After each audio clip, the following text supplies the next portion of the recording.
1857 की जंग आज़ादी में झांसी के आर्याओं ने बढ़ चढ़ कर हिस्सा लिया। मैदान जंग से मजीद नफरी भेजने की इतला झांसी आई तो आर्मी का आहिनी सतून सांगड़ अपनी हमला बीवी को लेकर बड़ी नफरी लेकर निकला, मगर सारी नफरी मारी गई। मैदान जंग में पेट का हमल लिए अपने खावंद सांगड़ के साथ शाना बशाना लड़ती आर्याओं की हसीनो जमील पुत्री जख्मों से चूर, सांगड़ की बाहों में तीरों से छलनी, जिस्म लिए बुरी तरह तड़पती थी। खामद ने अपने कम सिन 7 साला भतीजे सारमजोत को बुलाया, जो जख्मियों को पानी पिलाता और मैयतें घसीट कर घोड़ों की राह हमवार करता था। सांगड़ ने दम तोड़ती बीवी का पेट चाह करके दोनों बच्चियां निकाल लीं। सारम घाटी में कई दिन भूखा प्यासा रहा, मगर दीप और मन को उंगली पर कट लगाकर चंद बूंदे खून की पिला देता और दोनों को चूम चूम कर जिंदा रहने की तलकीन करता कि कुछ भी हो जाए, मरना नहीं, मेरे साथ जिंदा रहना। गोरे आर्या के जवानों को मार कर चले गए तो सारम घर आया। मित्रों, वक्त हमें बताता है कि जो बरतानवी ताजर मुगल शहनशाह के दरबार में 3 साल तक एड़ियाँ रगड़ने के बाद शाही फरमान हासिल करने में कामयाब हुए, 140 साल के बाद उनके वरसा ने मुग़लों को उस एहसान का ये सिला दिया कि मुग़लों की बादशाहत का ख़त्मा कर दिया। आखिरी मुग़ल बादशाह बहादुर शाह ज़फ़र को गिरफ़्तार कर लिया गया। बरसगीर के तमाम वसाइल पर अंग्रेज़ों का कब्ज़ा हो गया। बहादुर शाह ज़फ़र को रंगून जिला वतन कर दिया गया।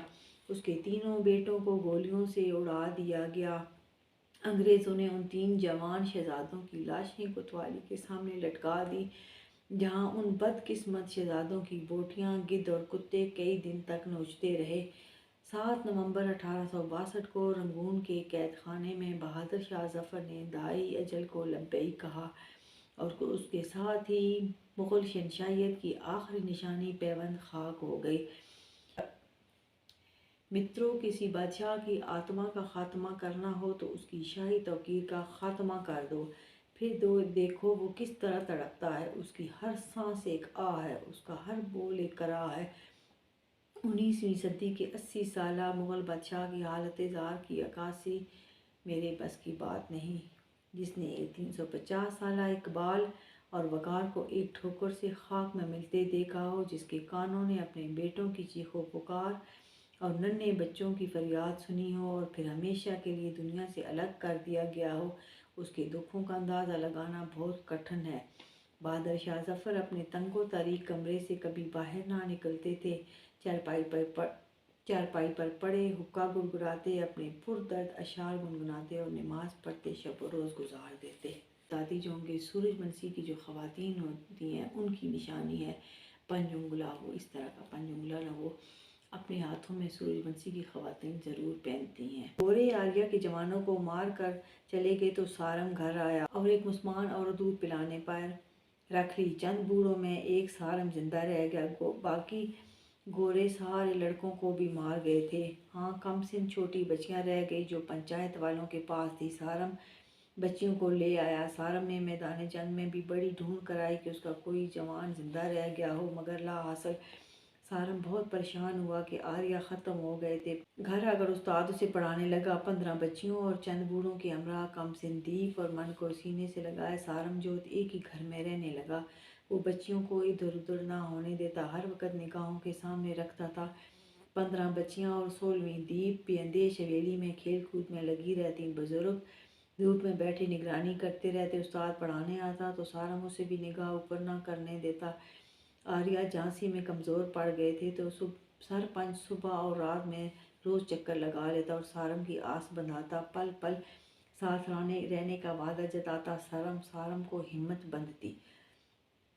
सारम पर जिम्मेदारियों का बोझ आ पड़ा तो वो पढ़ाई के साथ साथ ज़मीन की देखभाल करने वालों के साथ अमृतसर मंडी भी जाने लगा। तो उसने कई घपले पकड़े और सरपंच की मदद से ईमानदार मुजाहरे रख लिए, जो ज़मीन की निगहदाश्त करके मुनासिब अनाज घर डालते और बाकी मंडी में फ़रोख्त करते और कीमत सारम के हाथ पर रखते। 8 साल सारम उन पैसों से बच्चियों के कपड़ों, जूतों और ज़रूरियात ज़िंदगी की खरीद करता। वो मनमती की तरफ से हर वक्त फ़िक्रमंद रहता। कहीं जाता तो बहुत सौंपनी करके निगहदाश्त में देकर जाता कि मन बेहद नाजुक थी। सफ़र की थकान बर्दाश्त ना कर सकती थी तो सारम उसे घर छोड़ कर जाता। सोने की तैयारी हो रही थी कि दोस्तों नौरोज़ का आगाज़ हो गया। नगारा बजाया जाने लगा तो सारम सारी बच्चियों को संभाल कर पंडाल में पहुंच गया। ज्योतिषी बैठ गए, कुराफान डाला जाने लगा। बेला भी बाप की उंगली पकड़े पंडाल में मौजूद थी। कुरा डाला गया तो कुरा खामोश रहा। बेला खामोशी से पंडाल से उठकर खाट पर आकर लेट गई। कुरा आज भी किसी के नाम ना निकला था। ज्योतिषी की निगाहें आसमान पर जमी थी। सारंग दूसरे लोगों के साथ मुंतजिर था कि कब नाम लिखवाएंगे। कि मित्रों हम्मल अपने मदार से निकलकर बाहर आ गया और सैर करते वो बेला की खाट पर आकर रुक गया। बेला की निगाहें उस पर जम गईं, निगाहें चार हुई। हम्मल के लब हिले और अल्फाज फिसल पड़े। मन मेरा करार है, उसकी संभाल करो। वो आगे बढ़ने लगा कि बेला दौड़कर छत पर चढ़ गई। रुको, मैं ना जानूं मन कौन हो गई। वो जोर से चिल्लाई, मन के अंदर दीप जलाओ, भेद आश्कार हो जाएगा। वो कहकर ओझल हो गया। 4 साल बेला बहुत दूर तक गई मगर वो फिर नजर न आया। ज्योतिषी तवील सांस लेकर झोले समेटने लगे। क्या माजरा हुआ? झांसी के मुखिया ने पूछा। मनादी अकारत गई, वो दक्खन आया ही नहीं, कर्नाटक से गुजर गया है। ज्योतिषी उठकर चले गए। सारा बच्चियों को संभाल कर घर ले आया। 4 साल बेला बेहद व्याकुल हो गई। कम खुराक खाने वाली खुराक से भी रह गई। उठी निगाहें ज़मीन में गड़ गईं। काम काज ख़त्म करके वो ज़मीन को खोजती रहती। मन मेरा करार है, उसकी संभाल करो। ये सौंपनी उसका ओढ़ना बिछोना बन गई और वो इसी में डूबी रहती। वो इतनी लतीफ़ हो गई कि इर्द गिर्द से बेगाना हो जाती। वो कोरे अरज़ पर मन को खोजती होती। उसके पास निगाह की कुव्वत नहीं थी। और दोस्तों एक रात उसने सोई हुई मन की सांसों की आवाज़ें सुन ली। सांसें ठहर ठहर कर आ रही थी। वो सांसें गिनने लगी कि सवेर हो गई। हे मन जाग ना, देख तो दिन चढ़ आया। सूर्या तुझे बालकनी से झांक मारे। मन ने आंखें खोल दी। बेला का इस्तगराक टूट गया। ये आवाज़ें किसकी थी? 5 साल बेला फिक्रमंद हुई। साल भर से वो मन की खोज में थी। उसका दिमाग इतना यकसू हो गया कि अब काम के दौरान भी मन की आती जाती सांसों को सुनती और गिनती रहती। मन दिन भर में चंद अल्फाज बोलती थी और बेला समझ गई दीप और मन सगी बहनें हैं।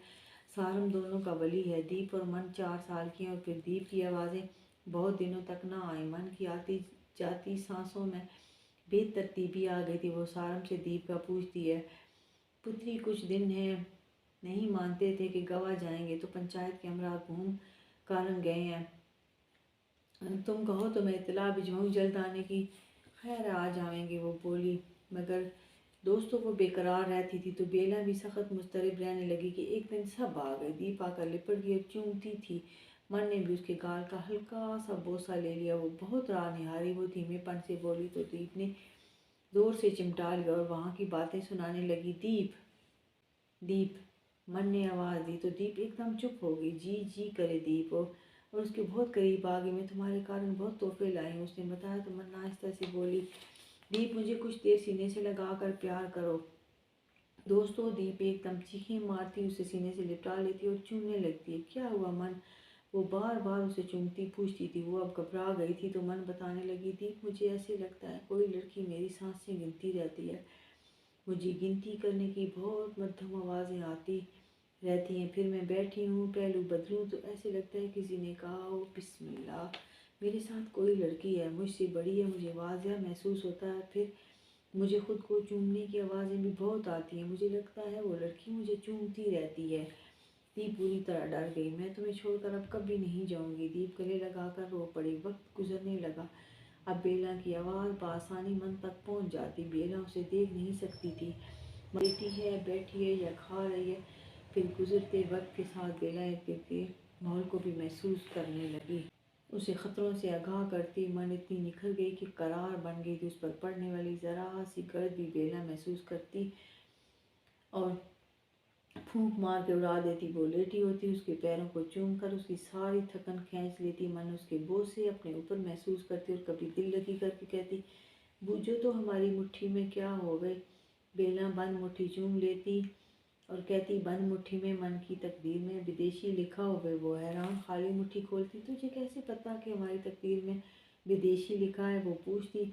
उसे और कोई पूछता जो नहीं तो वो मन की मुट्ठी में ही आकर समाएगा। बेला मोहब्बत से कहती तो वो मुस्कुरा उठती। और मित्रों सारम उसके पास बैठा खत लिखता तो बेला मुस्तरब हो जाती। पहलू पर पहलू बदलने लगती। कलम के साथ उसका ध्यान फिसलने लगता और मन जानती थी कि वो सारम के कलम के साथ साथ मुस्तरब हो जाती है। वो अल्फाज महसूस करती है, सारम की सांसों के उतार चढ़ाव से वो उसकी जज्बात का अंदाज़ा लगाती कि उसके अंदर जवाब लिखते समय कितनी हलचल मची। और सारम मन का वली था, जल्द महसूस कर लेता कि मन के साथ कोई लड़की हर वक्त मौजूद रहती है और अब सारम को उसकी संभाल भी ज़्यादा ना करनी पड़ती। वो मुनासिब वक्त पर पहलू भी और करवट भी बदल लेती।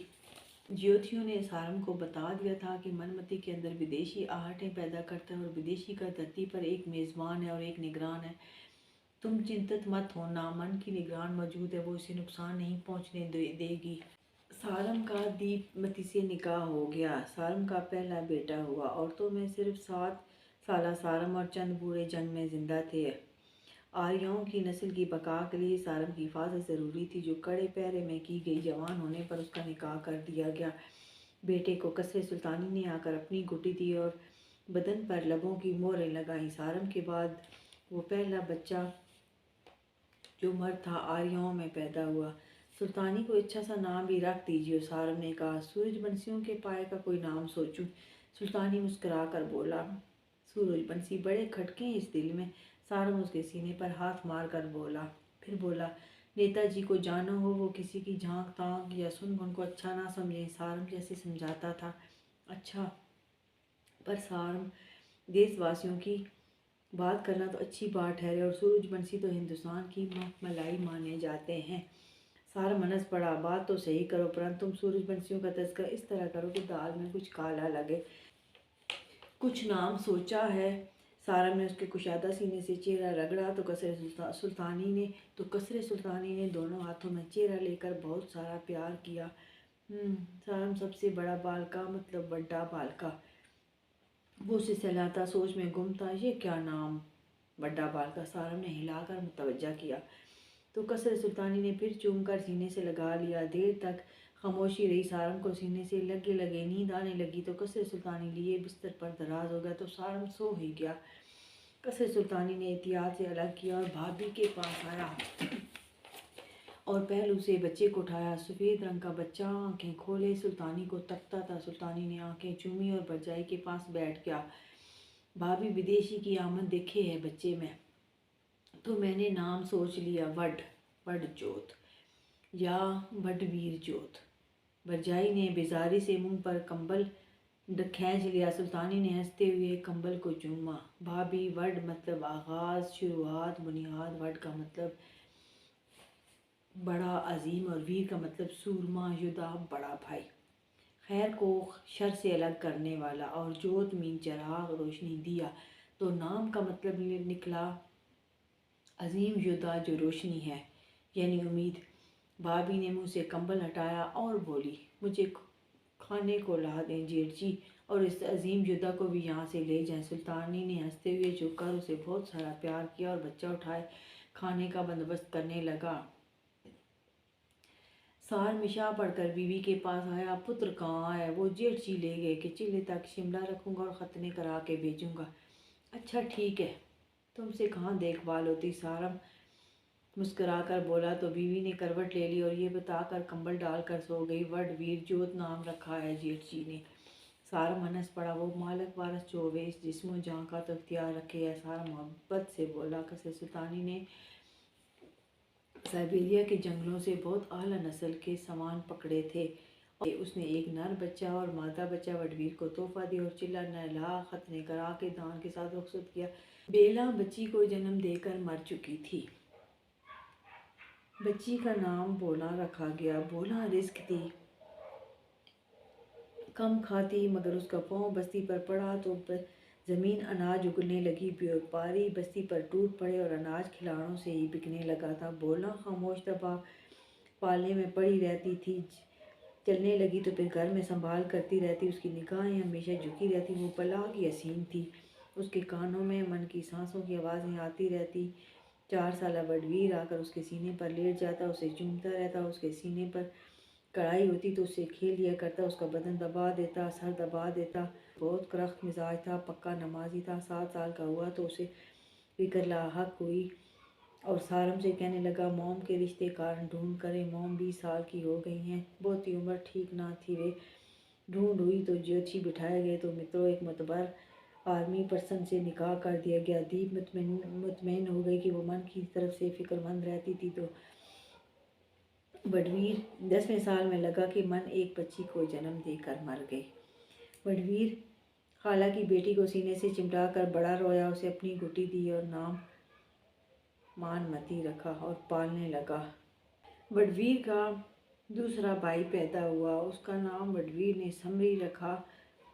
हसीनो जमील समरी शोख व चंचल बड़े ही मुतनासिब जिस्म का मालिक था और उसकी केयर करते बड़वीर सोचा करता ये आर्मी में कैसे चलेगा, ये तो बहुत कोमल बदन है और नाजुक मिजाज है। तब मित्रों सारम को गिरफ्तार कर लिया गया, टार्चर सेलों में रखा गया और लास्ट फांसी दे दी गई। बड़वीर और कसर सुल्तानी ने जाकर लंदन में मैयत वसूल की और इंडिया लाए और झांसी में दफन कर दी। बड़वीर की उम्र पूरे 25 साल की थी। समरी साल भर का था कि मित्रों अहमद नारायण के बेटे कसर के यहाँ पालन और माणमती के यहाँ रूपमती पैदा हुई।